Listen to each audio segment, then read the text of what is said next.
Only 12 people in that audience knew who Bruce Lee was. The karate champion on stage didn't. The tournament organizers didn't. The judges didn't. 500 spectators watching the International Karate Championship finals didn't recognize the small Chinese man sitting quietly in row 14. That was about to change. In the next 8 minutes, the arrogant karate champion would learn the most humbling lesson of his career. And everyone in that auditorium would witness something they'd talk about for the rest of their lives. This is what really happened on March 20th, 1969. This is the story they never forgot. Long Beach, California. Long Beach Arena. March 20th, 1969. Saturday afternoon, 3:45 p.m. The International Karate Championships are in their final hours. This is the biggest martial arts tournament in America.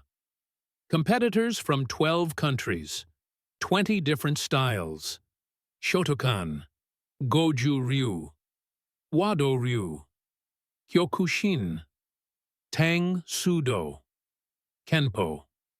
Every major karate system is represented. 500 spectators fill the arena. Martial artists, students, masters, families. Everyone who's serious about karate is here. The atmosphere is electric. Kiai shouts echo. Judges call points in Japanese. The smell of sweat and liniment fills the air. This is the Olympics of karate, and the heavyweight division finals are about to begin. On stage, warming up, is the favorite to win. Michael the Destroyer Chen, not his real name. Changed from his Chinese birth name to sound more American, more marketable. Michael is 28 years old, 6 feet 2 inches, 215 pounds of pure karate muscle. He's been training since age 6. 22 years of dedicated practice. Black belt 4th Dan in Shotokan Karate. He's won this tournament 3 years in a row. Undefeated in competition for 5 years. 47 consecutive victories. He's the undisputed champion of American karate. And he knows it. His confidence borders on arrogance. Actually, it crosses that border completely. Michael stands center stage in his pristine white gi. His black belt is perfectly tied. His patch shows his dojo, his rank, his accomplishments. He stretches, throws practice punches. The air snaps with each strike. His technique is perfect. Textbook Shotokan. Deep stances, linear movements, powerful strikes. Everything by the book. The audience watches him warm up, impressed, intimidated. He looks like a champion. He carries himself like a champion. And he never misses an opportunity to remind everyone that he is the champion. The tournament organizer hands him the microphone. A tradition before the finals. The champion speaks, motivates, inspires, sets the tone. Michael takes the microphone. His voice booms through the arena speakers. Ladies and gentlemen, martial artists, fellow competitors. His voice is strong, confident, commanding. I stand here today as your 3-time champion, 47 consecutive victories, 5 years undefeated. The audience applauds, respectful, expected. I have proven that Shotokan Karate is the superior martial art, that Japanese karate is the most effective fighting system in the world. Some in the audience shift uncomfortably. That's a bold claim. Martial arts politics are sensitive. Different styles, different countries, different philosophies. Michael continues, I have faced every style, defeated every challenge, and I will continue to prove that traditional Japanese karate is unbeatable. The audience is quieter now. Some disagree, but Michael is the champion. He's earned the right to speak. Then Michael makes a mistake. A huge mistake. I want to address something that's been bothering me. This recent trend of so-called kung fu, Chinese martial arts, these flowery movements, these unrealistic techniques. The audience tenses. This is getting controversial. Kung fu is not real martial arts. It's performance, it's dance, it's movie choreography. It has no practical application in real fighting. In row 14, a small man in casual clothes shifts slightly. His companion, a martial artist who knows who he is, whispers, "You want to leave?" The small man shakes his head, keeps watching. Michael continues his speech. "I challenge any kung fu practitioner, any Chinese martial artist, to come up here and prove me wrong. Show me that kung fu works against real karate, against real fighting." The arena is silent. This is unprecedented. Champions don't usually challenge other styles publicly. It's considered disrespectful, poor sportsmanship. But Michael is on a roll. His ego is driving now. "In fact, I'll make it easy. I'll go light. I won't use full contact. I just want to demonstrate that kung fu cannot compete with karate. That all these kung fu claims are just myths, just stories." He scans the audience. "So, any kung fu masters here? Any brave Chinese martial artists willing to test their art?" Silence. No one moves. Michael smiles. "That's what I thought. All talk, no substance.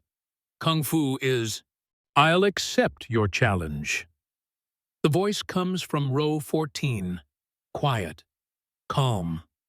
But it carries. The microphone picks it up. Everyone hears. Michael stops mid-sentence, looks toward the voice. "Excuse me?" "I said, I'll accept your challenge." The small man in row 14 stands up. He's wearing simple clothes. Black pants, black shirt. No uniform. No belt.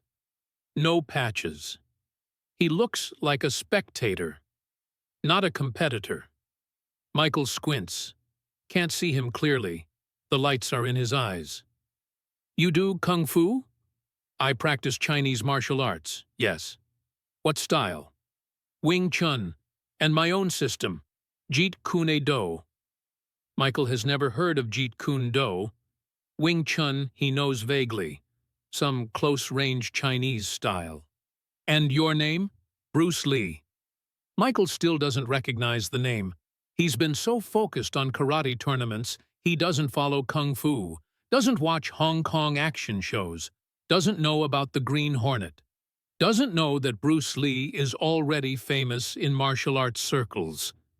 The 12 people in the audience who recognize the name sit up straight. This is about to get interesting. One of them is Dan Inosanto, Bruce's student and friend. He's the one sitting next to Bruce. He whispers urgently, "You don't have to do this." Bruce whispers back, "He asked for a kung fu practitioner." I'm answering. Michael addresses the judges. "The tournament organizer, are you allowing this? This isn't a registered competitor."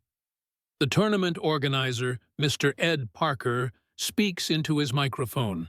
"It's an open challenge. If both parties agree to a demonstration, we can allow it. No official judging, just a demonstration." Michael shrugs. "Fine. Let's show everyone what happens when kung fu meets karate." Bruce Lee makes his way down from row 14. Through the audience, people move aside. Those who recognize him whisper to their neighbors, "Upsitters, that's Bruce Lee, from the Green Hornet, the kung fu guy. That's the guy who does those impossible demonstrations. This is going to be interesting." Bruce reaches the stage, climbs the steps, and now everyone can see him clearly. He's small, 5 feet 7 inches, maybe 140 pounds, wearing street clothes, no GE, no belt, no indication of rank or style.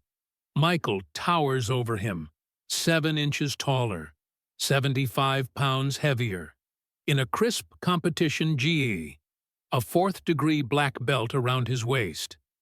The visual contrast is stark. David and Goliath.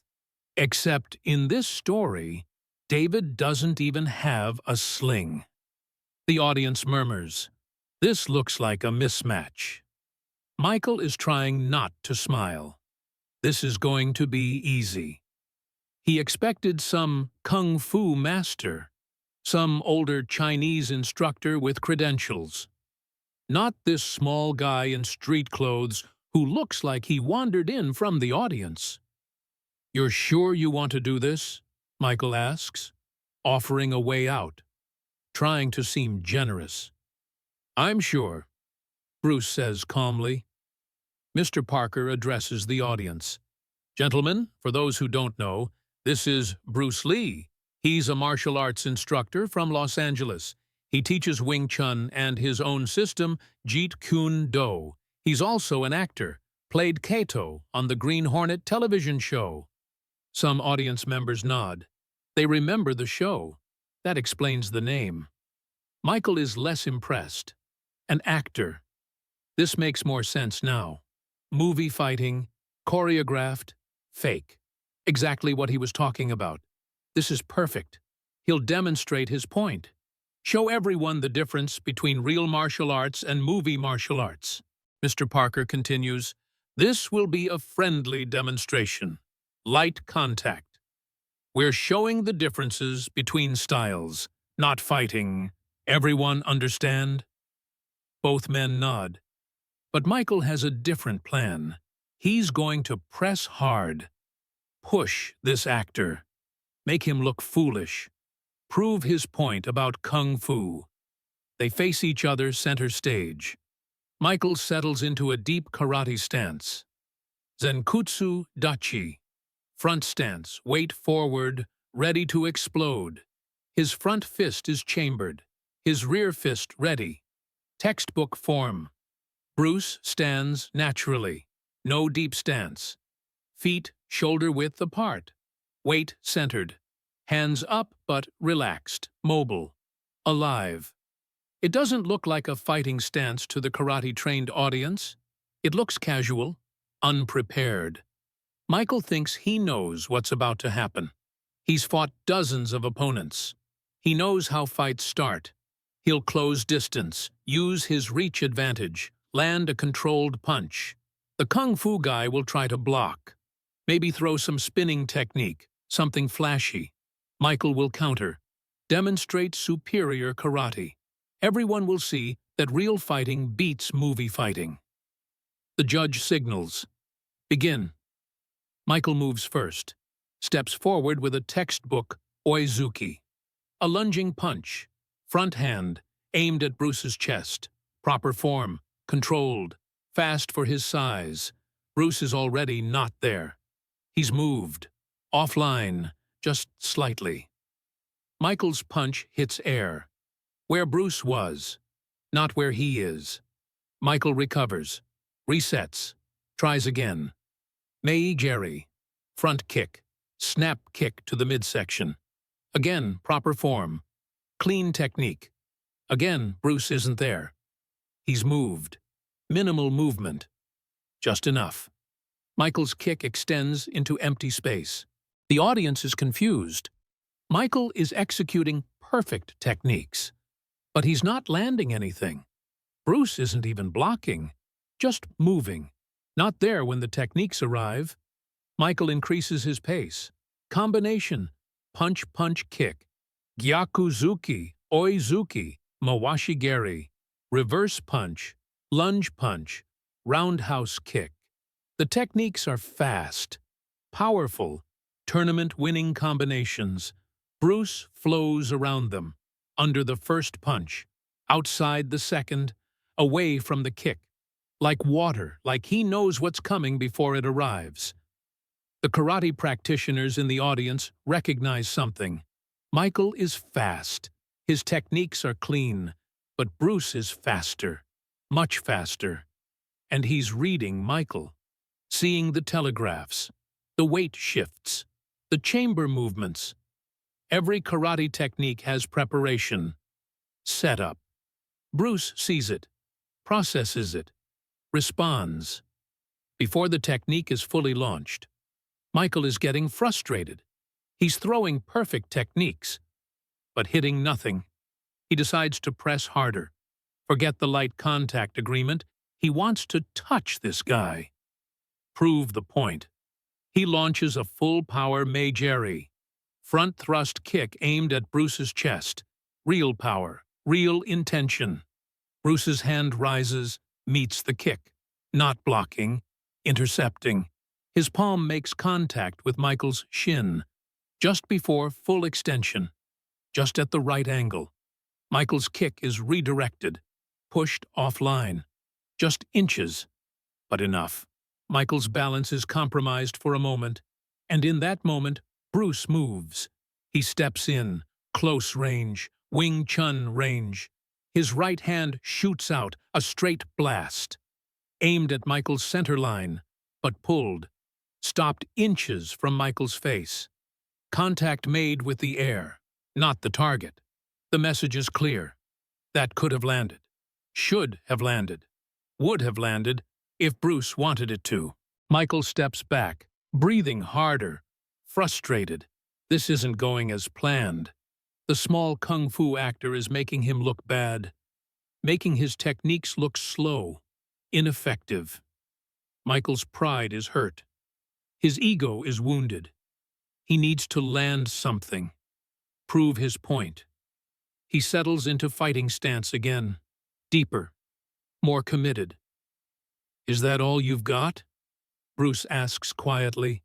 Only Michael can hear. "Or should we make this more interesting?" Michael's face reddens. He launches a furious combination. Every technique he knows, punches, kicks, elbows, sweeps, tournament-winning combinations, 5-year undefeated champion combinations, 47 consecutive victories combinations. Bruce moves through them like smoke, slipping, evading, redirecting. His hands touch Michael's techniques, light contact, just enough to change angles, to show he could stop them if he wanted, to demonstrate control, to prove a point. The audience is mesmerized. They came to watch karate finals. They're watching something else entirely, a completely different level of martial arts, different philosophy, different movement, different understanding. After 30 seconds of Michael's onslaught, Bruce decides to end it. Michael throws another Mawashi Jeri, roundhouse kick, high, aimed at Bruce's head. Bruce doesn't evade this one. He steps in, inside the arc of the kick, where the technique has no power. His left hand controls Michael's kicking leg at the knee.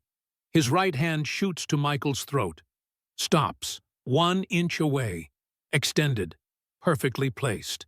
1 more inch, and Michael would be in serious trouble, unable to breathe, unable to continue.